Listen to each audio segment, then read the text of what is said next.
நேற்று இரவிலிருந்து நிறைய மாவட்டங்கள்ல இடைவிடாம கனமழை பொறுத்தவரைக்கும் ரொம்ப தீவிரமாகவே பதிவாகிட்டு இருக்கு. ஏற்கனவே நம்ம அறிவிப்புகள்ல கொடுத்திருந்தோம். முதல்ல கடலோர மாவட்டத்தில மாலை இரவுல மழை பொழிவு தீவிரமாக ஆரம்பிக்கும். இரவு நள்ளிரவிலும் கனமழை கொட்டி தீர்க்கும்.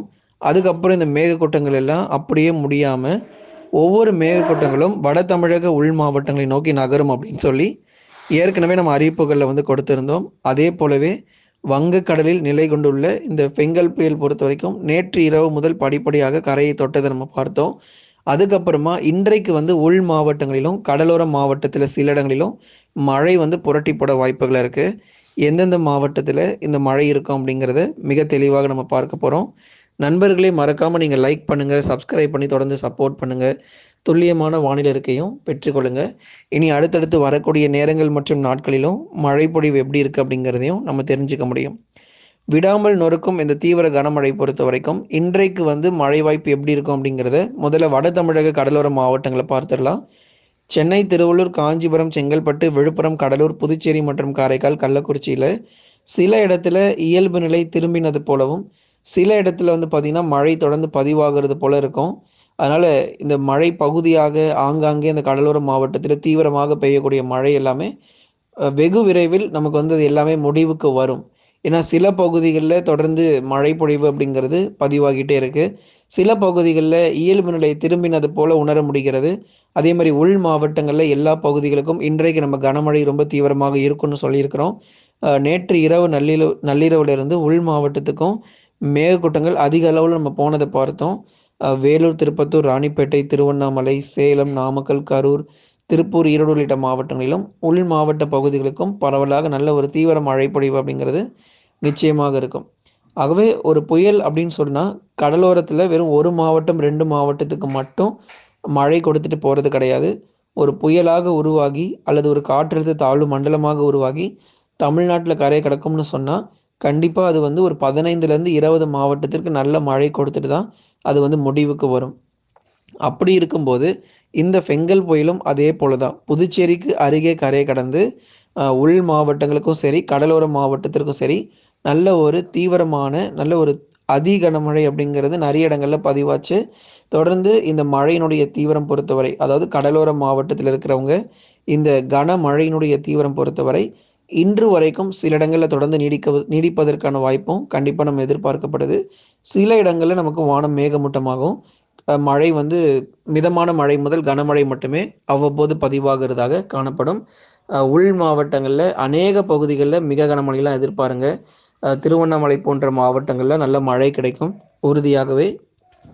வேலூர், திருப்பத்தூர், ராணிப்பேட்டை உள்ளிட்ட மாவட்டத்திலும் இந்த ஃபெங்கல் புயல் காரணமாக ஒரு தொடர் மழை பொழிவு அப்படிங்கிறது அங்கேயுமே நம்ம எதிர்பார்க்கலாம். சேலம் மாவட்டத்தில் ஏற்காடு மற்றும் அதன் சுற்றுவட்டார பகுதிகளிலும் நல்ல ஒரு தீவிரமான மழையினுடைய தாக்கம் அப்படிங்கிறது அதிகரித்து காணப்படும். இதில் நமக்கு மோசமான வானிலை அலர்ட் கொடுத்தது புதுச்சேரி, கடலூர் மற்றும் விழுப்புரம் மாவட்டத்தில் நல்ல ஒரு தீவிரமான ஒரு மோசமான ஒரு வானிலை அறிவிப்புகள் நம்ம கொடுத்திருந்தோம். அதே போலவே நேற்று இரவுலேருந்து மணிக்கு 70 முதல் 85 கிலோமீட்டர் வேகம் வரைக்கும் பலமான சூறாவளி காற்று வீசியிருக்கு. புதுச்சேரி கடலோர பகுதிகளில் 90 கிலோமீட்டர் வேகம் வரைக்கும் பலத்த சூறாவளி காற்றும், கடலூர், விழுப்புரம் போன்ற மாவட்டங்களில் 80 முதல் 85 கிலோமீட்டர் வேகம் வரைக்கும் காற்று வீசியது. இரவு நேரங்களில் தொடர்ந்து மழை வாய்ப்புகளும் இன்று வரைக்கும் நல்ல ஒரு தீவிர மழை பொழிவு அப்படிங்கிறது உள் மாவட்டங்கள், கடலோர மாவட்டத்தில் தொடர்ந்து எதிர்பார்க்கலாம். எப்பொழுது முதல் இந்த இயல்பு நிலை அப்படிங்கிறது முழுமையாக திரும்பும் அப்படின்னு சொல்லி நிறைய பேர் கேட்டிருக்கீங்க. இயல்பு நிலை, அதாவது தமிழ்நாட்டில் ஒரு மாவட்டங்கள் கூட மழையே இருக்கக்கூடாது, எல்லா மாவட்டங்களிலும் இயல்பு நிலை திரும்பணும் அப்படின்னு சொல்லி சில பேர் கமெண்ட்ல கேட்டிருந்தீங்க. அவங்களுக்கு நம்ம கண்டிப்பாக நம்ம பதில் கொடுத்துடலாம். அதாவது டிசம்பர் 3ஆம் தேதி முதல் தமிழ்நாட்டில் இருக்கக்கூடிய எல்லா மாவட்டங்களும் மழை ஓய்வுக்கு வந்துடும். ஏன்னா இன்னைக்கு கூட நமக்கு சில உள் மாவட்டத்தில் மழை பொழிவு கடுமையாக இருக்கும். கடலோர மாவட்டத்திலும் சில இடங்களில் மழை பெய்ய வாய்ப்பு இருக்கு. ஆனால் முழுமையாக அந்த தமிழ்நாட்டில் ஒரு மாவட்டமும் மழை பெய்யாமல் எங்களுக்கு வெயில் மட்டுமே வரணும் அப்படின்னா அது டிசம்பர் 3 மற்றும் 4 தேதிகளில் தான் அப்படிப்பட்ட வானிலை அப்படிங்கிறத நம்ம பார்க்க முடியும். அதே மாதிரி அடுத்த புயல் சின்னம் அப்படிங்கிறது வங்கக்கடல் பகுதிகளில் உருவாகிறதுக்கான வாய்ப்பு இருக்குது. அந்த டிசம்பர் குறிப்பாக அந்த டிசம்பர் 10ஆம் தேதி இந்த வாக்கில் ஒரு குறைந்த காற்றழுத்த தாழ்வு மண்டலம் உருவாக வாய்ப்பு. தொடர்ந்து அது புயலாக மாறுமா அல்லது அதிதீவிர புயலாக மாறுமா அல்லது வலுவிழக்குமா அப்படிங்கிறதெல்லாம் உங்களுக்கு அடுத்தடுத்து வரக்கூடிய நாட்களில் சொல்கிறோம். தற்போது வரைக்கும் இந்த ஃபெங்கல் புயலுடைய நிலவரம் மட்டும் தெரிஞ்சுக்கோங்க. டிசம்பர் 10ஆம் தேதி உருவாகக்கூடிய அந்த காற்றழுத்த தாழ்வு பகுதி பத்தி நம்ம அடுத்தடுத்து வரக்கூடிய நாட்கள்ல கண்டிப்பா உங்களுக்கு இன்ஃபர்மேஷன் நம்ம கொடுக்குறோம். அறிவிப்புகள் உங்களுக்கு கண்டிப்பா வெளியாகும். தொடர்ந்து நம்ம வட தமிழக கடலோர மாவட்டங்களையும், வட தமிழக உள் மாவட்டங்களிலும் மழை வாய்ப்புகள் எப்படி இருக்கும் அப்படிங்கிறத மிக தெளிவா இப்ப நம்ம சொல்லியிருந்தோம். எந்தெந்த பகுதிகளுக்கு எந்த அளவுக்கு மழை இருக்கும்னு. அதே மாரி டெல்டா மாவட்டத்தில இருக்கிறவங்க பெரும்பாலும் மிதமான மழை எதிர்பார்க்கலாம். தஞ்சாவூர், திருவாரூர், நாகப்பட்டினம், அரியலூர், பெரம்பலூர் மாவட்டங்கள். அதுக்கப்புறமா புதுக்கோட்டை மாவட்டங்கள்ல பெரும்பாலான பகுதிகள்ல மிதமானது முதல் கனமழை இருக்கும். இதுல வந்து மயிலாடுதுறை, அரியலூர், பெரம்பலூர் மற்றும் தஞ்சாவூர் வடக்கு பகுதிகள்ல மட்டும் இடைவெளி விட்டு இடைவெளி விட்டு அவ்வப்போது நமக்கு பரவலாக கனமழையும் தொடர்ந்து வந்து நீடிப்பதற்கான வாய்ப்புகள் இருக்கு.